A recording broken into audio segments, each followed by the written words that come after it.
competitor is Bangladesh.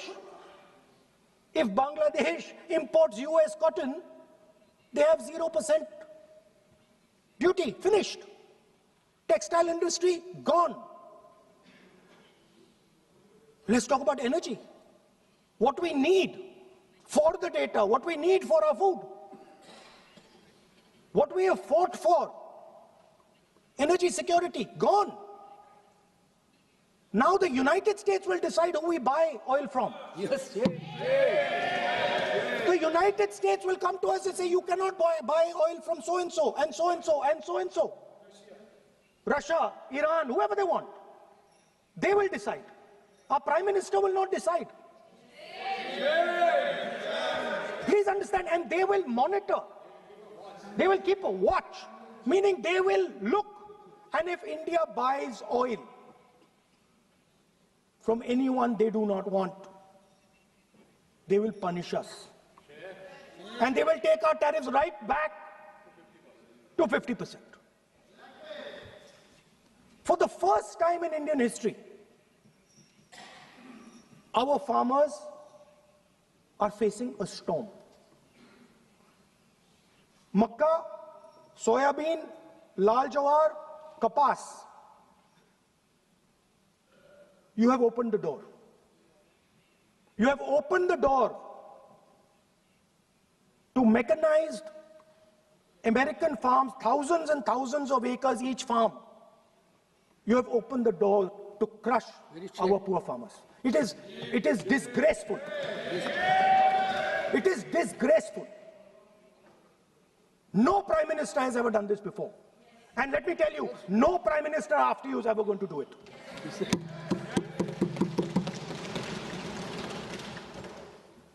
So we are facing a storm. You accept that we are facing a storm. You yourself say the era of one superpower is over, intensifying geopolitical conflicts. You yourself say energy and finance weaponization, and you have allowed the Americans to weaponize our finance and our energy against us.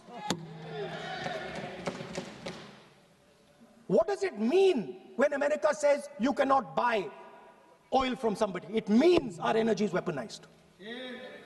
What does it mean when they say your tariffs will go down, our tariffs will go down and yours will come up? It means finance trade is weaponized. So you are telling us that the world is a place where geopolitical conflict is intensifying. You're telling us energy and finance being weaponized, and then you're having it done to you. You're having it done to our farmers. You're having it done to our youngsters. You're handing our data over.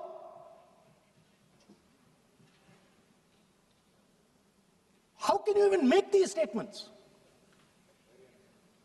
How can you even come to this house and talk this type of nonsense? Are you not ashamed of yourselves? Are you not ashamed of giving?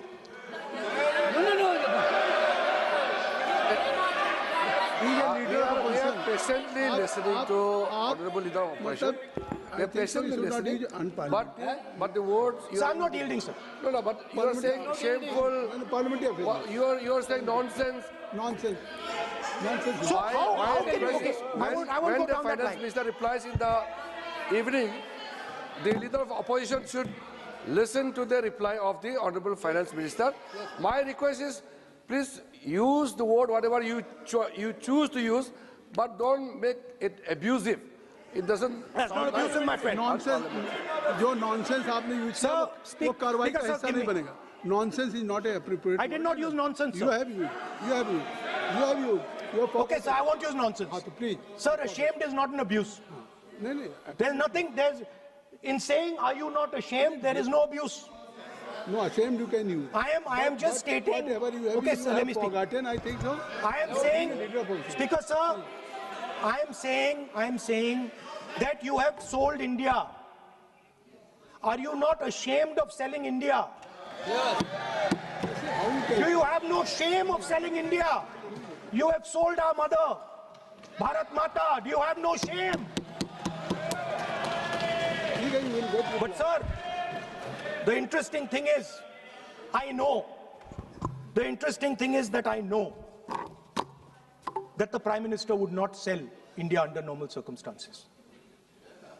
He will not do it. You know why he sold India?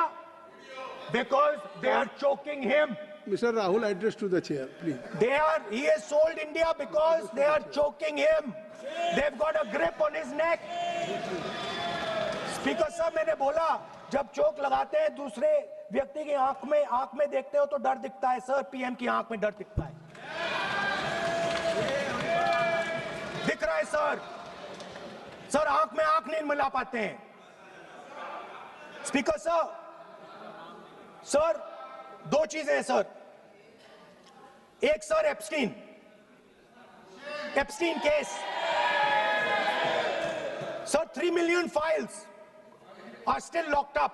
उसका इस विषय से कोई संबंध नहीं. नहीं क्यों बोल? I will not allow you.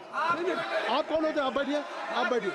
नहीं देखिए, आप लगातार आपको 25 मिनट हो गया, किसी ने डिस्टर्ब नहीं किया. Okay, Speaker sir, वो एप्स्टीन की बात नहीं कर रहा. But that subject is not related with the budget. Okay sir, I won't say Epstein. I will not allow. That will not. I'm not saying Epstein. चलिए. Speaker sir, at the center of our budget, if you look carefully, at the center of our budget, like I said, jujitsu में grip दिखती है, राजनीति में grip choke नहीं दिखता. At the center of our defense budget is a choke applied by Mr. Adani. So I'd like to talk about Mr. Adani and the case in the United States against Mr. Ambani, because that is a central part of the budget. वो भी इस house के Why, sir? कोई सदस्य नहीं जिस पे आप आरोप लगा रहे हैं, कैसे सवाल देंगे? किसी पे माननीय लीडर ऑफ अपोजिशन आप लिख करके दे सकते हैं. अगर आप जिस तरह का आरोप लगा रहे हैं, स्पीकर सर, आप नियम 352(5) और 354 को भी जानते हैं कि आप उनका नाम ले सकते हैं, लेकिन जिस तरह से आप एक मतलब हायर अथॉरिटी को या प्राइम मिनिस्टर को या सरकार को नहीं सर, उनके साथ जोड़े. तो बोलने तो दीजिए. आप नियम जानिए. आप नियम सर, जानिए. अदानी जी जो है, आप अपने बजट तक सीमित रहिए. देखिए, आप जो भी चाहे अपनी बात कहें, आप अपनी बजट पे बात कहें. बजट मैं कर रहा हूं सर. बजट पे आलोचना सर, आप मुझे करने दीजिए. आपको बिल्कुल लगा. आप बैठिए बेनी बहन जी, आप अपनी बात जो कह रहे हैं वो कहिए, लेकिन जब किसी का नाम लेकर के और किसी हायर अथॉरिटी करें तो आप ये सदन नियमों से चलेगा और आप इस तरीके से आरोप नहीं लगा सकते सरकार को. Sir, mister Adani is not an ordinary businessman. Mr. Adani's company is not an ordinary company.